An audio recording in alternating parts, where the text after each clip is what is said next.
আমাদের সকলের প্রিয় রবি ঠাকুরকে প্রণাম জানিয়ে আজকে আমার এই ভিডিও শুরু করছি।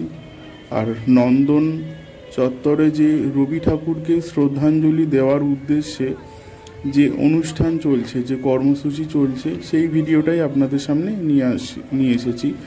তো আপনারা এখানে দেখতেই পাচ্ছেন অনেক মঞ্চগুলো, সজ্জিত মঞ্চ, আর প্রচুর মানুষের সমাগম। বিশেষ করে এই সমস্ত জায়গায় অনেক শিল্পী মানুষদেরই আগমন ঘটে। যদিও নন্দন পরিবেশটা সম্পূর্ণ একটা সাংস্কৃতিক পরিবেশ, সবসময় প্রত্যেকটা মানুষের এখানে আগমন ঘটে।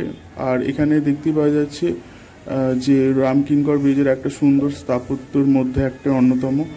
আর নন্দনের পরিবেশটা সম্পূর্ণ একটা পরিবেশ মুখর একটা পরিবেশ যেটা রয়েছে, যেটা সুন্দরভাবে সাজানো রয়েছে। আর এই কবিগুরুকে উদ্দেশ্য করে এখানে যে কর্মসূচিটা চলছে, অনেক মেলা বসেছে, ছোট ছোট বইয়ের স্টল, লিটল ম্যাগাজিন থেকে শুরু করে খাওয়া দাওয়ার যে সমস্ত স্টল, সেগুলো সবই রয়েছে। আর প্রত্যেক সময় এখানে নন্দনে ভিড় তো লেগেই থাকে।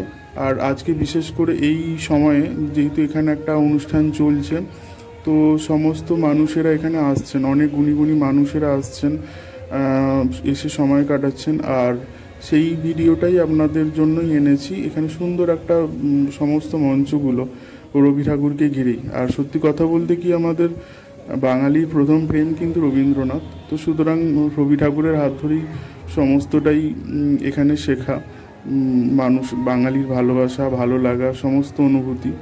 তো এখানে সেইটাই আমাদের কাছে অনেকটা বড় পাওয়া। আর এই হচ্ছে প্রধান মঞ্চ, যেখানে সমস্ত সাংস্কৃতিক অনুষ্ঠানগুলো হচ্ছে। অনুষ্ঠান শুরু হয়েছে, ভেতরে সমস্ত মানুষ এক এক করে আসছে। আর এখানেই আমার ভিডিওটা শেষ করছি। আর ভিডিওটি ভালো লাগলে অবশ্যই লাইক করে দেবেন, কমেন্ট করবেন অবশ্যই, আর শেয়ার করবেন। ধন্যবাদ।